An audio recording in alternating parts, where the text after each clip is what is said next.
I'm Andy Cairns from Therapy. Thank you for watching Music News.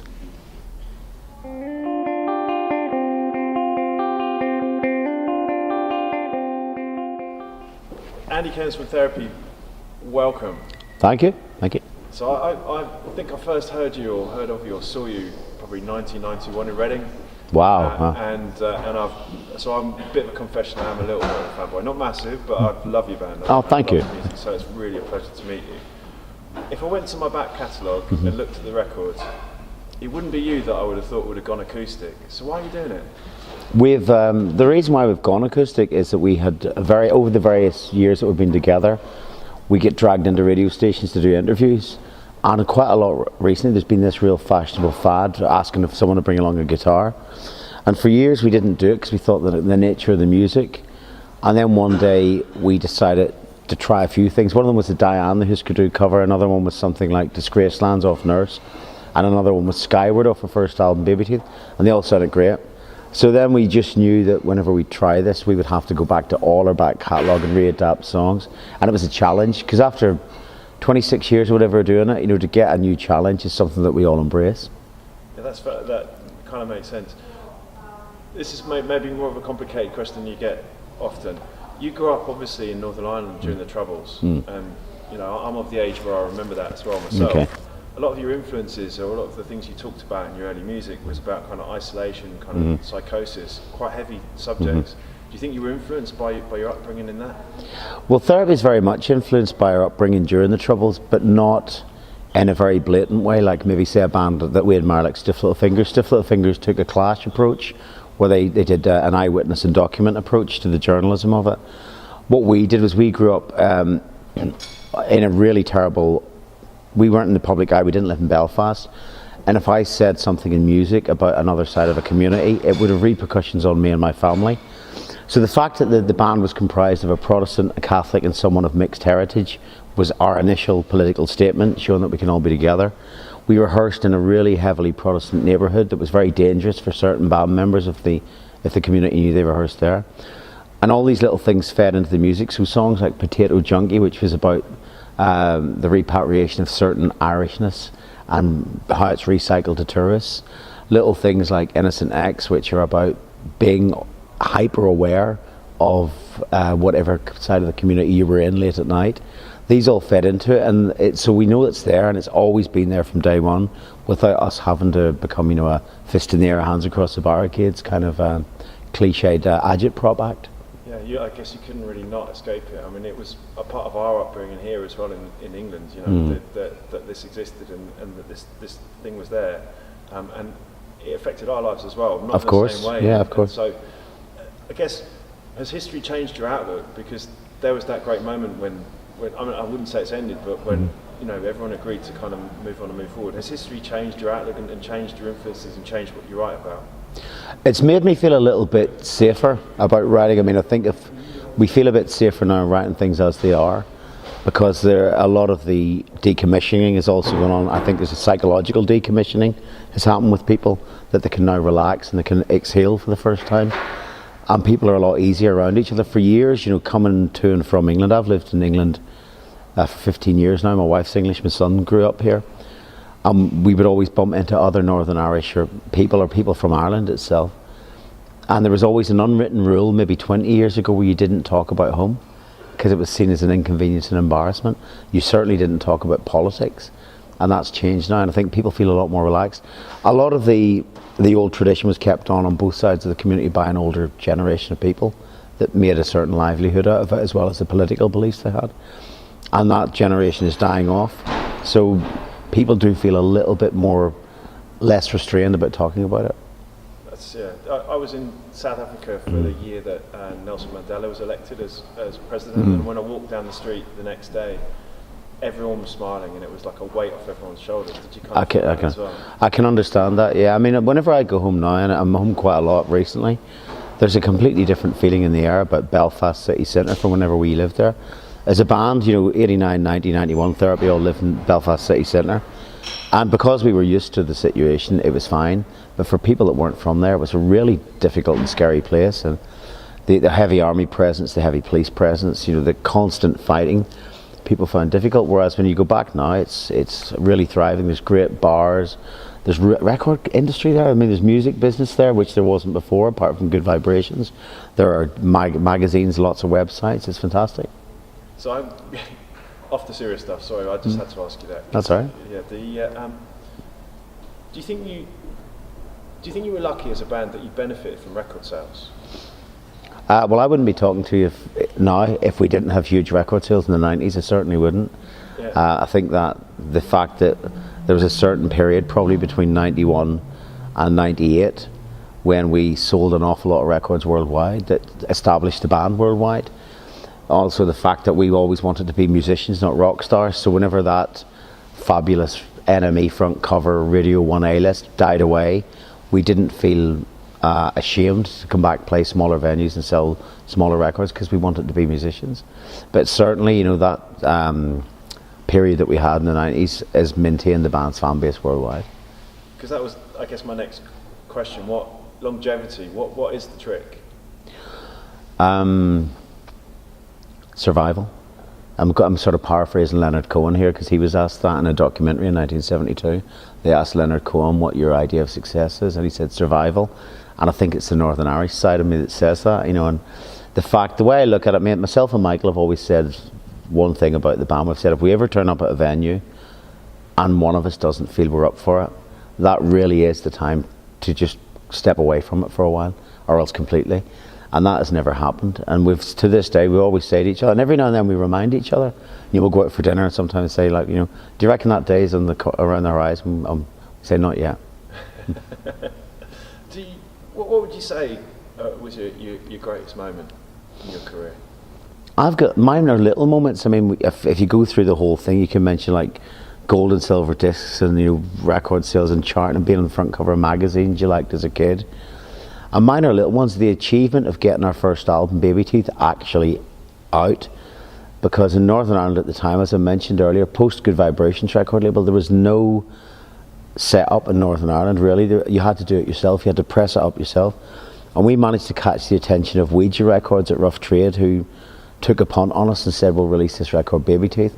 Southern Records got involved, and then they got us an American deal with Touch and Go Records. Now Touch and Go Records had Big Black, Butthole Surfers, all these bands that we loved as kids, and Jesus Lizard.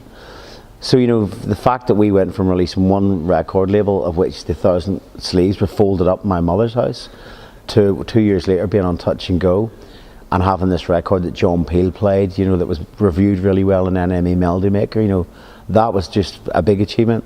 And I suppose the second one was going to see bands. Whenever I was a kid, very, very few bands came because they were nervous, understandably. So when bands did come, I went to see the Smiths, the Jesus and Mary Chain, you know, the UK Subs, Susie and the Banshees, at a place called the Ulster Hall. And it's 2,500 capacity venue. And we've played it several times since, but the very, very first time we played there in 1992 was something I'll never forget. Because I always remember going into the back of the hall as a kid, seeing the red lights and the amplifiers, making my way to the front, and butterflies going. And this time I was seeing it from the other side. I was going onto the stage, seeing the faces in the crowd with the red lights behind me, knowing that it was going to be my music playing. So that was amazing.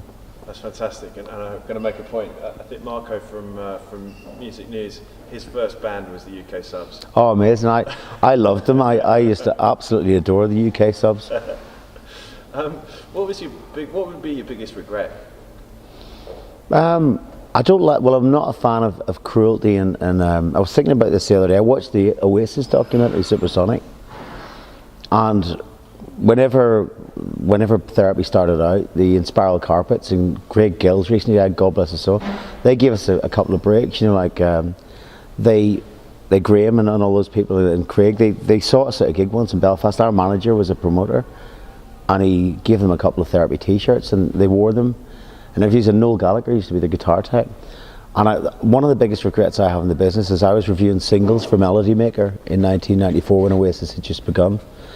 And I'd sat down with a journalist that I knew, and we both liked American Noise. And she had taken umbrage at this whole new Brit rock thing, and said, you know, there's a band from Manchester, they're on Creation. They're just, you know, they're not very good. And she built me up. So whenever this came on, I'd got it in my head that this was going to be nonsense. And for some reason, I don't know to this day why, it was Live Forever, I think was the single. I really slagged it off. And then didn't really listen to it, and it was like Johnny Rotten singing for the Beatles. It was amazing, but I made it a point. I thought I was making a point because I felt threatened. I thought the music we were making was going to be blown away by the likes of Pulp and by Blur. It was all happy, smiley, swinging 60s retro, and the music that we made. So I suppose I was a bit scared of that. And whenever I finally got a handle on Oasis and I met them a couple of times and all, I felt so ashamed because they're from the same background as I was from. They come from nothing. They made something of themselves, and I just deliberately went out of my way. I mean, their success was they came on to become one of the biggest bands in the world, but I just really regret doing that, because I've got pictures at home with me and Noel Gallagher and stuff like that, and I really wish I'd never ever done that. I wish you'd just said, this is a great band and moved on. Yeah, it's difficult, isn't it? You can't take back time. I think maybe they'll see this one day and they'll realise that you have regret. I think they've told them enough. I've met Noel enough times since and told them. Yeah. What ambitions do you have left in music? Well, this acoustic thing is a good place to try something different.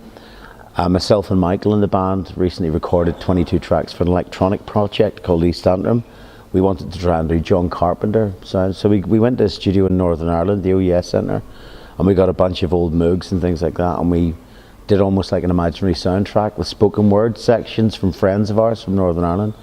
So that was something that was a really good challenge for us. But I think really it's to try and make the best record we can. We go from one album to the next. We've never had a 10-year plan where we've sat down and said we see ourselves here in a few years' time. And as long as we keep trying different things and keep amusing ourselves, I think we'll be fine.